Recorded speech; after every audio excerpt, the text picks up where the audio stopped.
Tua presença, mas para ouvir também, Senhor, como discípulos. Permita, Senhor, que no nosso coração caia a Tua palavra como semente e regue com Teu Santo Espírito e dê o crescimento. É o que nós te pedimos, em nome de Jesus. A igreja diz: pode tomar o seu assento. Temos aqui nesta noite 3 quens.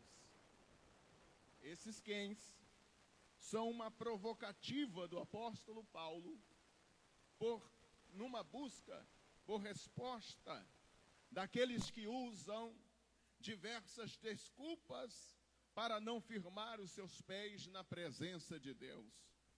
É importante frisar, à guisa de introdução, que Apocalipse 12:9 diz que temos um adversário que possui um exército. Em Apocalipse, capítulo 12, versículo 9, a Bíblia vai dizer que foi precipitado o grande dragão, a antiga serpente, que se chama o diabo e Satanás, que engana todo o mundo. Foi precipitado na terra, e os seus anjos foram precipitados com ele. A Bíblia diz em Efésios 6:12, que nossa luta não é contra carne e sangue.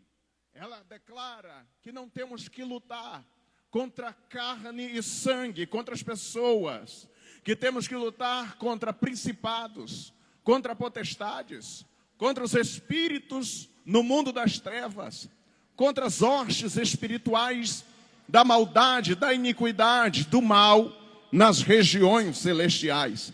A Bíblia diz em 1 Timóteo 4, 1 e 2, e 2 Timóteo 3, de 1 a 5, que estamos vivendo dias difíceis. 1 Timóteo 4, 1 e 2 diz: mas o Espírito expressamente diz que em tempos posteriores, que alguns apostatarão da fé, dando ouvidos a espíritos enganadores e a doutrina de demônios. Verso 2, pela hipocrisia de homens que falam mentiras e têm a sua própria consciência cauterizada. 2 Timóteo 3, verso 1 até o 5. 2 Timóteo capítulo 3, verso 1 ao 5. Sabe, porém, isto, que nos últimos dias sobrevirão tempos penosos, trabalhosos, pois os homens serão amantes de si mesmos, gananciosos, presunçosos,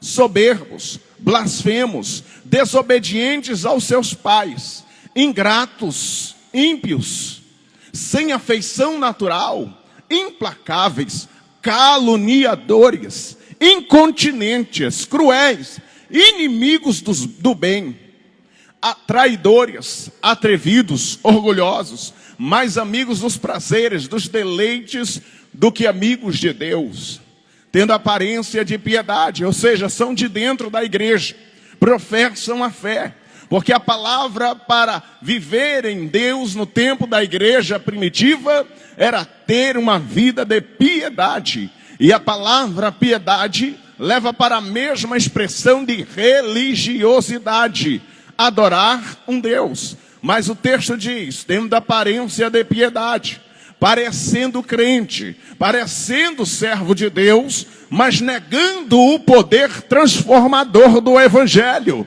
O texto diz, afasta-te também desses. A Bíblia diz em 2 Pedro 3:3, que a nossa fé tem sido escarnecido. Ele diz, sabendo primeiro isto, que nos últimos dias virão escarnecedores, com zombaria, andando segundo as suas próprias concupiscências. O que é concupiscência, pastor? É o desejo exagerado da carne. A Bíblia fala de concupiscência da carne, concupiscência dos olhos e soberba da vida. Nos últimos dias, a Bíblia diz que virão escarnecedores. As pessoas escarnecerão, presbítero Clarindo, da nossa fé. As pessoas escarnecerão do crente que tem a vida consagrada. E essas pessoas estão dentro da igreja. serão chamadas de puxa-saco, serão chamadas de elite do evangelho, só que está no meio da panelinha santa, mas é porque eles amam a casa de Deus, e os escarnecedores virão para zombar. Mas o que distingue eles daqueles que decidiram servir a Deus é que estas pessoas zombadoras, elas andam segundo as suas próprias concupiscências, elas andam segundo o seu próprio desejo, ao passo que o crente salvo, lavado, remido com o sangue do Cordeiro, tem o Senhor, e ele deve obedecer o desejo do Senhor e não da sua própria carne.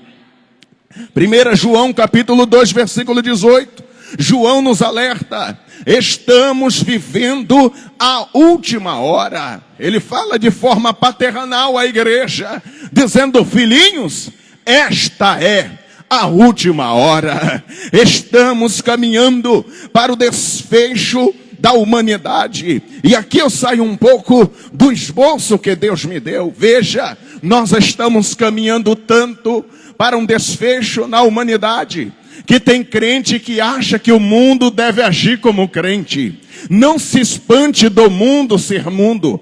Tem gente que está espantado pelo que aconteceu nas Olimpíadas este ano em Paris, por causa do escárnio com a ceia, o beijo gay perante o escárnio da ceia, e tantas outras coisas. A reprimenda feita para quem levava uma prancha de surf com Cristo Redentor, ou quem dizia Jesus é o caminho, a verdade e a vida em libras. O povo se espanta do mundo ser mundo, porque a coisa que mais o crente pensa é que todo mundo pensa igual ele. Só que Jesus te tirou do mundo, Jesus te tirou do lamaçal do pecado, Jesus reescreveu a tua história. A Bíblia diz que nós estávamos e fomos encontrados em um charco de lodo, então estávamos presos.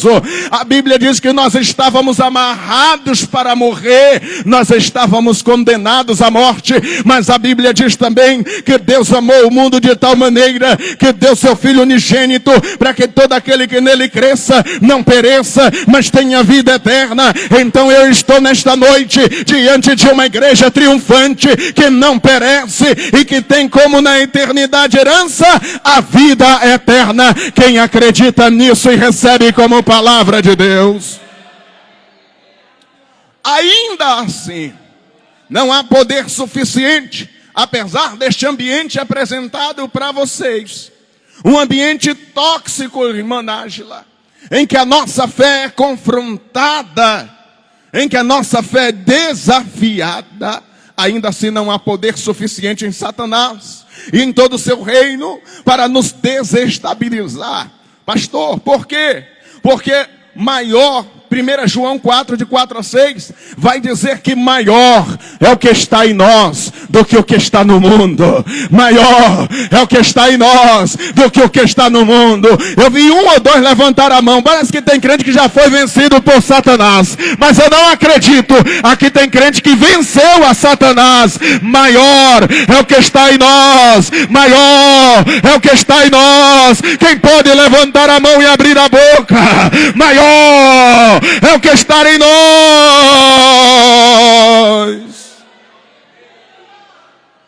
Então nós percebemos e vemos que temos uma grande oposição. Temos lutas internas e externas. E mesmo assim somos identificados como os mais do que vencedores. Chegamos ao culto abatido. Vamos ao culto praticamente pela obrigação que nos foi dada. Nos foi conferido o privilégio de dirigir uma congregação, uma igreja. Chegamos muitas vezes enfermo para consolar quem não está enfermo e nem quer ir na igreja.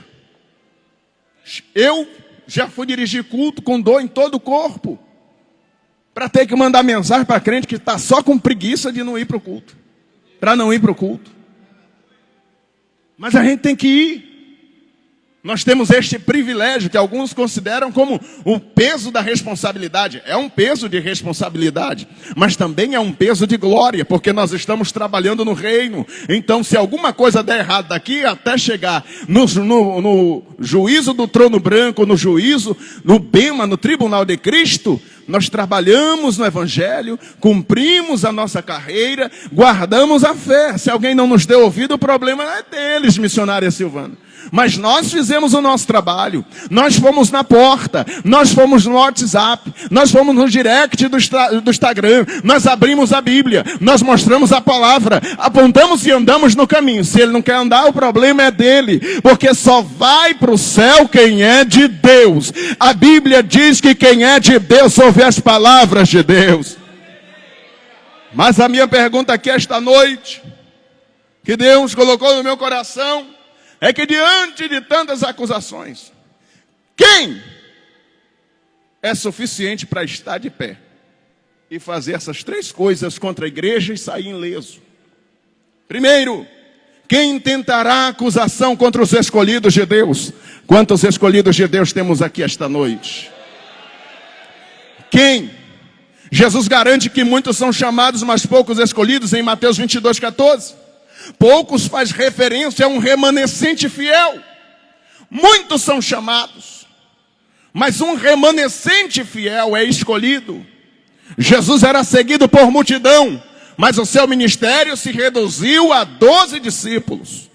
A Bíblia diz em Lucas, se não me foge a memória, capítulo 8, que mulheres ricas serviam o ministério de Jesus. A Bíblia diz em Atos capítulo 12, que não mais do que 120 irmãos estavam no cenáculo no dia do Pentecoste, quando o Espírito Santo desceu.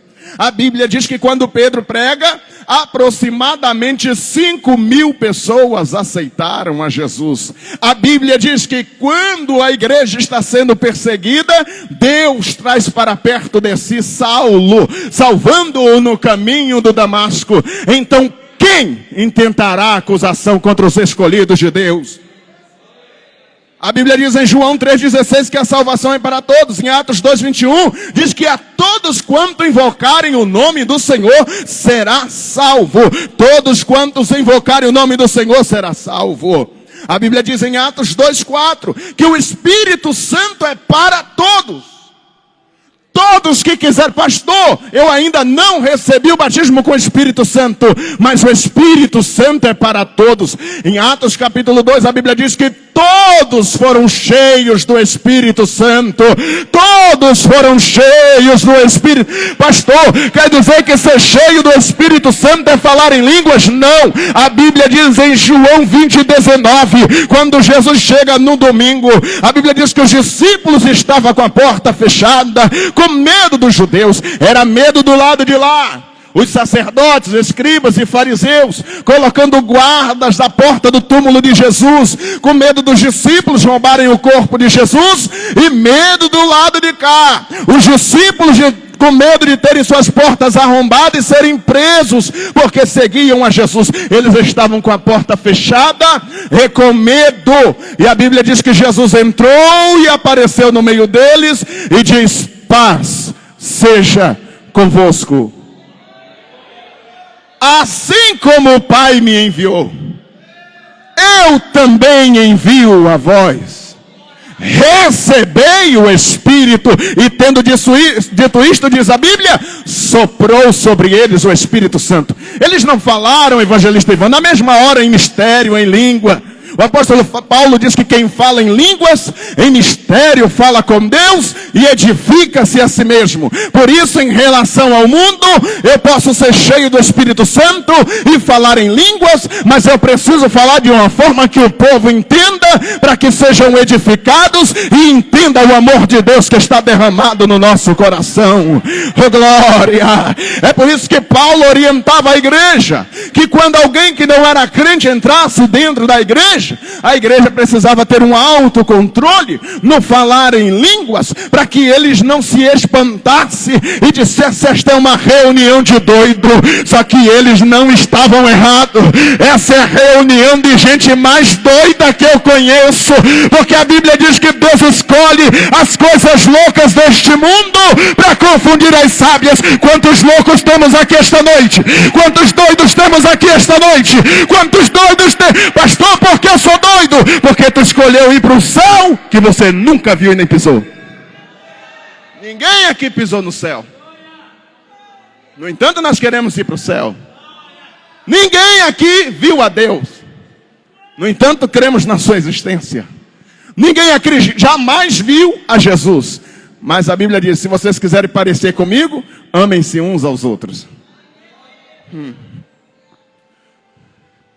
A Bíblia diz em 1 João 5,18: quem é de Deus tem proteção. 1 João 5,18: sabemos que todo aquele que é nascido de Deus não vive pecando. Antes, o guarda aquele que nasceu de Deus, e o maligno não lhe toca. Pastor, significa que eu não vou passar por prova? É que tem gente que não sabe interpretar isso aqui. Aí quando ele passa por uma luta, uma adversidade, o inimigo investe contra a vida dele, ele pensa na mente dele que Deus tirou a sua proteção. Lembrem-se de Jó. A Bíblia diz que Jó, quando estava no seu pior estágio, e a mulher do lado dizia: tu ainda retém a tua fidelidade a Deus? A Bíblia diz que ele responde para ela: como uma louca falas tu. Recebemos o bem de Deus e não receberemos o mal. Escute, irmão, certificado de trabalho prestado a gente dá a Deus e não ao diabo, porque a Bíblia diz que toda prova não é maior do que podemos suportar. Deus só dá luta que podemos suportar. Pastor, mas eu fui vencido em algumas provas. Você foi vencido, mas não foi derrotado, porque quem estava do teu lado não estava lá para te destruir. A Bíblia diz que o diabo, o mercenário, vem senão para roubar, matar e destruir, mas o meu Senhor e o teu Senhor vem para dar vida e vida em abundância.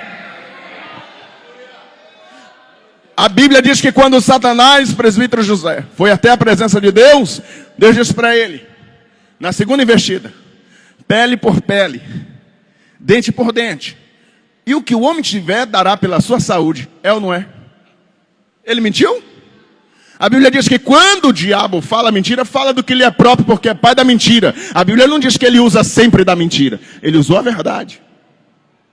Porque você pode trabalhar a sua vida inteira para construir um patrimônio. E a sua saúde precisar, eu duvido, se você não botar tudo na bolsa e entrega pela sua saúde. Quem aqui quer chegar no culto sentindo dor? Quem aqui quer chegar no culto com câncer? Quem aqui quer chegar no culto aqui com qualquer tipo de enfermidade que lhe tire a paz e o sono à noite? Você junta tudo que tem e dá pela sua saúde. O diabo não mentiu. Aí Deus diz assim para Satanás: pode ir, toca em tudo, só não toca na sua vida. Porque o que o diabo não pode tocar é a nossa vida. Presbítero Cídio, o que tu tem de precioso diante de Deus é a tua vida. Pastor Sidney, o que você tem de precioso diante de Deus é a tua vida. Irmãos, o que você tem precioso diante de Deus é a tua... Pastor, eu sou um grande dizimista. Para Deus não vale nada, o que vale é a tua vida. Ele te suporta sem ser dizimista e ofertante, mas ele não aceita perder você para Satanás. Não aceita. Porque o que você tem de precioso é a sua. A Bíblia diz em Isaías 54:17 que nós temos uma herança inabalável. Sabe que herança é essa? Nenhuma ferramenta preparada contra ti prosperará. Toda língua que se levantar em juízo contra ti, tu as condenarás. Esta é a herança dos servos do Senhor. Mas eu errei. Vão apontar meu erro. Errar significa, irmão Ricardo, falha humana. Só isso. A Bíblia diz que, pecando o homem e se arrependendo, ele encontra misericórdia.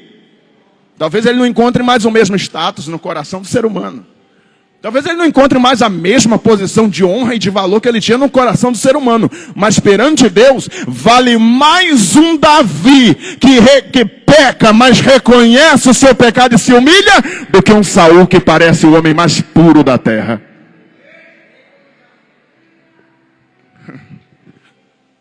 Quem dá uma glória a Deus aí? Em Isaías 41, verso 9 e 10. Abre aí, Pedro, Isaías 41, verso 9 e 10, diácono Pedro. Tomei desde os confins da terra e te chamei desde os seus cantos. E te disse, tu és meu servo, a ti te escolhi e não te rejeitei. 10. Não temas, porque eu sou contigo. Não te assombres, porque eu sou teu Deus. Tem gente que vai ano após ano sem saber que Deus é com ele. Pastor, ora por mim, porque o diabo está furioso, pastor. Deus é com você, irmão. Deus é com você, irmã. Deus é com você, irmã. Ele está dizendo, eu sou contigo, eu sou contigo. Quem glorifica a Deus porque Ele não te abandona. A Bíblia diz, ainda que sejamos infiéis, Ele permanece fiel, porque não pode negar a si mesmo. Eu sou o teu Deus. Eu te fortaleço. E te ajudo, e te tomo pela tua mão direita e te digo, não temas. E te sustento com a destra da minha. A Bíblia diz no Salmo 84, que justiça e juízo são a base do seu trono. Misericórdia e verdade vão adiante da sua face.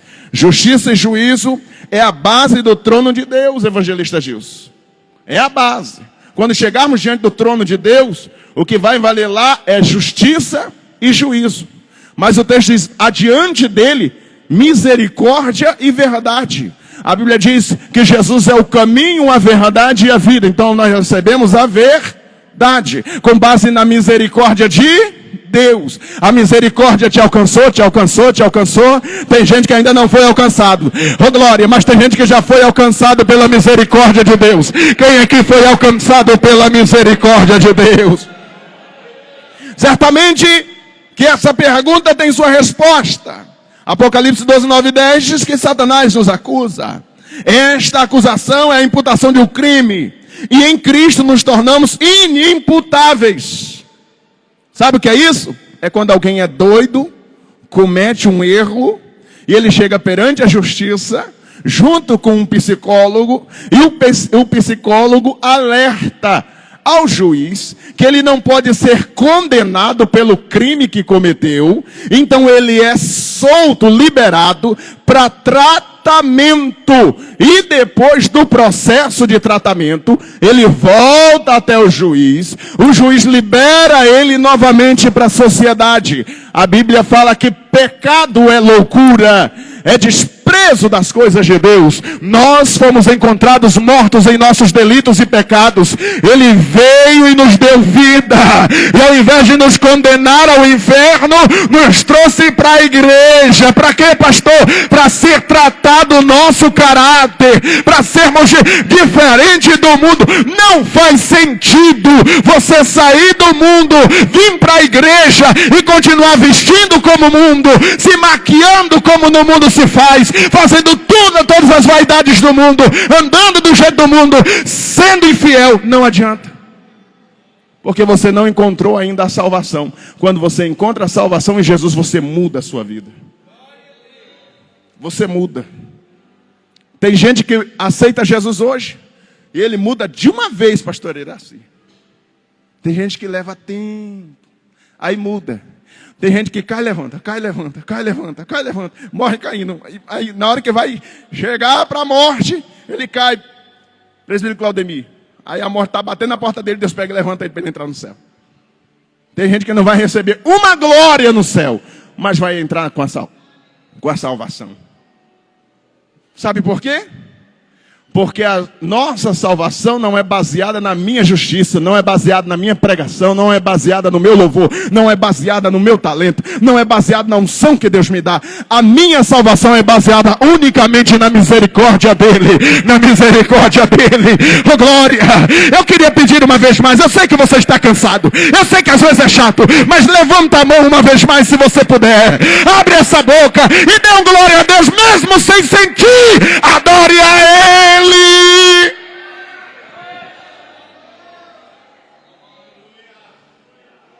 Segundo, quem nos condenará?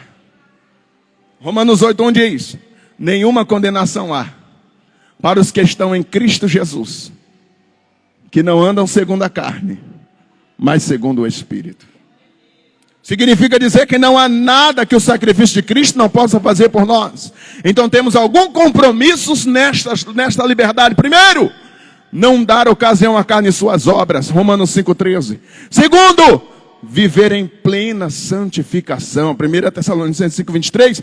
Para ser santificado todo o nosso corpo, alma e espírito. Terceiro, nós somos libertos para servir e esperar Jesus voltar. 1 Tessalonicenses, capítulo 1. Versos 9 e 10. Essa é a única missão da igreja. São essas duas únicas. Porque ele mesmo anuncia de nós qual a entrada que tivemos entre vós. E como vos convertestes dos ídolos a Deus. Para servirdes, primeiro propósito da igreja, ao Deus vivo. Deixa eu abrir ali que a tela está me deixando na mão aqui. 9, volta lá no 9. Para servirdes ao Deus vivo e verdadeiro. 10. E esperarmos dos céus a seu Filho, a quem ele ressuscitou dentre os mortos, a saber, Jesus, que nos livra da ira. Abre aí 2 Crônicas 36:16. 2 Crônicas 36:16. Hoje eu vou entregar só a Bíblia aqui para vocês. Então quem gosta de Bíblia, come Bíblia, né? Eles, porém, porque Deus envia os mensageiros, madrugando e enviando-os a Israel, para tentar livrar eles do cativeiro. Aí chega um momento que Deus muda o tom da voz e diz: agora vocês têm que aceitar o cativeiro. E é 70 anos no cativeiro. Olha o que eles fizeram quando receberam os mensageiros. Eles, porém, zombavam dos mensageiros de Deus, desprezando as suas palavras, e mofando ou maltratando dos seus profetas, até que o furor, a ira do Senhor subiu, tanto contra o seu povo, que mais nenhum remédio houve.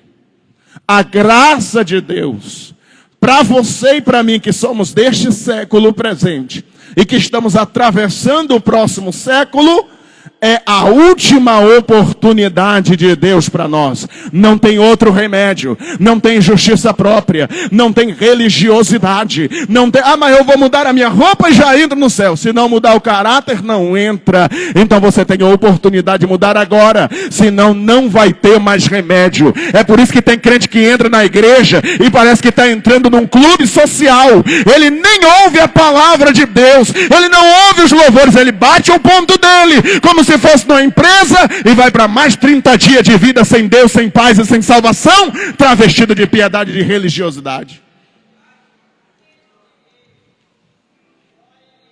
Terceiro, quem nos separará do amor de Cristo? Paulo lista 7 coisas poderosas que, imprimidas à vida humana, desestabiliza qualquer ser humano.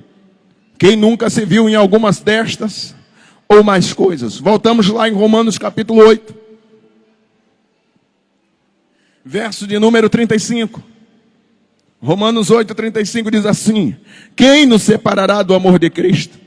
A tribulação, diga um. A angústia, diga 2. Diga a perseguição, diga 3. Diga a fome, diga 4. Diga nudez, diga 5. Perigo, diga 6. Espada, 7. Isso representa a perfeição de Deus em nos provar e nos preparar para entrar no céu. Deus usa todas essas ferramentas para ver o quanto a nossa fé suporta as lutas da vida. Porque tem gente que só aguenta ser crente se tiver um cargo. Tem gente que só aguenta ser crente se estiver casado. Tem gente que só aguenta ser crente se tiver as pessoas bajulando ele. Mas você é o queridinho de Jesus. Como Jesus te ama. Você é a coisa mais linda de Jesus. Canta até a florzinha de Jesus para ele. E ele não é treinado para aguentar as tribulações da vida. E como não é treinado, presbítero José Luiz, esse ano ele é crente, mas no ano que vem não é mais. Então qualquer coisinha que o pastor Rob falar para ele, sabe por que eu saí da igreja? Por causa do pastor Rob. Sabe por que eu saí da igreja? Porque a igreja era cheia de panelinha. Sabe por que eu saí da igreja? Porque aquela igreja é de rico. É de rico mesmo, irmão. Porque a rua que nós vamos, a cidade que nós vamos morar, as ruas são de ouro e o muro é de cristal. Tu acha pouco eu vou andar com o peito erguido e feliz, porque eu vou morar no céu. Não sei você, mas eu vou morar no céu. Quantos vão morar no céu? Quantos vão morar no céu? Oh, glória! Então eu aprendo aqui que nós só estamos seguros por causa do amor de Cristo. Então, segundo os gregos, 8 tipos de amor. O amor eros, que é o amor erótico. O amor sexual. O amor ludus, que é o divertido, brincalhão. O amor philos, que é o amor próprio, o amor egoísta. O amor mania, que é o amor obsessivo, controlador. Ele não te ama, mas não quer também te perder do lado dele e continua te machucando. O amor pragma, que é o amor comprometido, que é o amor do obreiro pela obra. Esse é o amor pragma. Ele é comprometido com as coisas de Deus. Oh, glória! Louvado seja o nome do Senhor. O amor storge, que é o amor familiar. O amor filia, que é a amizade, ou ter querido ou bem, que é geralmente o amor do pai para com o filho. E o amor ágape, que é identificado como o amor piedoso, o amor de Deus. Quem aqui tem experimentado este amor? Destes 8 tipos de amores, o de Cristo é o 8º, é um amor inabalável, o amor é diferenciado, porque ele é verdadeiro, ele não depende das circunstâncias. Por isso que a Bíblia diz que ainda que sejamos infiéis, ele permanece. A Bíblia diz em Romanos 5:8, que o amor de Deus é tão puro que ele prova o seu amor por nós em que deu Cristo Jesus, seu Filho, em sacrifício por nós. Em Jeremias 31:3, a Bíblia diz, com amor eterno te atraí. A Bíblia diz em 1 João 4:7-8, que Deus é amor. A Bíblia diz em Gálatas 2:20, que eu vivo pelo amor de Deus. João 1:12, diz que temos um Pai por amor. João 1:12, mas a todos quanto receberam, deu-lhes o poder de serem feitos filhos de Deus. 1 João 3:1, vede, quão grande amor nos tem tido o Pai, de nos ter feito filhos de Deus. Você acha que você é o filho do Todo-Poderoso, que o diabo vai entrar sem vergonha na sala do trono dele, vai te acusar e não vai sair de lá quebrado? Gênesis 3:15, em breve. Olha o que o texto diz, sobre a semente da mulher. Tu lhe ferirás o calcanhar, porque eu porei inimizade entre tu e a mulher. E tu lhe ferirás o calcanhar, mas a semente da mulher te ferirá a cabeça. Primeira derrota de Satanás. Segunda derrota de Satanás. Romanos 16:20. Em breve, o Deus de paz esmagará Satanás debaixo dos vossos pés. Vê se isso não é amor. A ausência do amor descredencia, desqualifica toda e qualquer atitude, por mais bem intencionado que seja. 1 Coríntios capítulo 13 vai dizer que o amor tudo suporta, tudo espera, tudo crê, mas havendo ausência do amor, não tem profecia, não tem língua estranha, não tem nada que possa qualificar, ratificar, certificar o valor do amor na minha vida. Eu posso ser o homem mais cheio do Espírito Santo. Você pode ser o homem ou a mulher mais cheia do Espírito Santo. Mas sem amor, você é um vaso vazio, sem Deus, sem paz e sem salvação. Você precisa do amor de Deus. Pastor, não estão me respeitando por causa dos meus anos de crente. Não vale nada isso aí. O que vale é o amor de Deus na sua vida. Se não fosse o amor de Deus na tua vida, crente, tu já estaria desviado. Se não fosse o amor de Deus, o diabo já teria te destruído. A Bíblia diz que ele anda como um leão, buscando a quem possa tragar. Mas a Bíblia também diz, 1000 cairão ao teu lado, 10.000 à tua direita, mas tu não serás atingido. Então quem seria capaz de nos separar destes benefícios de Deus, que alcançamos mediante a salvação pela fé em Jesus? Porque a Bíblia diz em Efésios 2:8, que nós somos salvos pelo amor eros, o amor de Deus, pela graça. Nós somos salvos pela misericórdia de Deus. Aí a pessoa passa 30 dias da vida dele, peca, comete ali um erro. Pedro diz assim: há pecados que é para a morte. Por esses eu digo para vocês, não ore. Mas há pecados que não é para a morte. Por esses eu digo, ore. Aí a pessoa passa 30 dias, ele não tem coragem de dizer: Senhor, me perdoa. Ele não tem coragem de chegar no irmão dele e dizer: Senhor, ô irmão, me perdoa. Porque a Bíblia diz que quando você fere alguém, você chega e pede perdão, irmão Adão, e ela não te perdoa, o problema que era dos dois passa a ser só dela. Porque você já resolveu. Você foi lá e pediu perdão. Você não pode sair daqui esta noite sem dizer: Deus, me perdoa. Deus, me lava com teu sangue. Eu fui tão amado. Não há uma resistência. Olha, Paulo está perguntando: quem? Quem? Quem? Quem pode ficar de pé diante de você e te acusar? Quem? Quem pode pegar pela tua mão e te arrancar do braço de Jesus? Quem? Quem pode tirar você da graça e da proteção de Deus? Quem? Nada. Nem em cima no céu, nem na terra, e nem embaixo da terra. Eu só vi 2 ou 3 dar glória a Deus e aleluia. Nem em cima no céu, já vale um glória. Nem embaixo na terra, vale outro glória. E nem debaixo da terra. Quer que eu traduza? Nas regiões celestiais não tem ninguém. Na terra não tem um homem que possa te acusar e te condenar. No inferno também não tem ninguém que possa te condenar. Nem no Hades, nada. No mais profundo do abismo, não tem ninguém. Porque você foi lavado e remido com o sangue do Cordeiro. Se coloque de pé esta noite. Pastor, eu preciso pedir perdão. Eu também preciso. Eu sou falho. Eu careço. Mas eu reconheço a minha necessidade, porque eu aprendi com Davi. Você pode ser o pior crente, mas aprenda a se arrepender e não voltar no mesmo erro.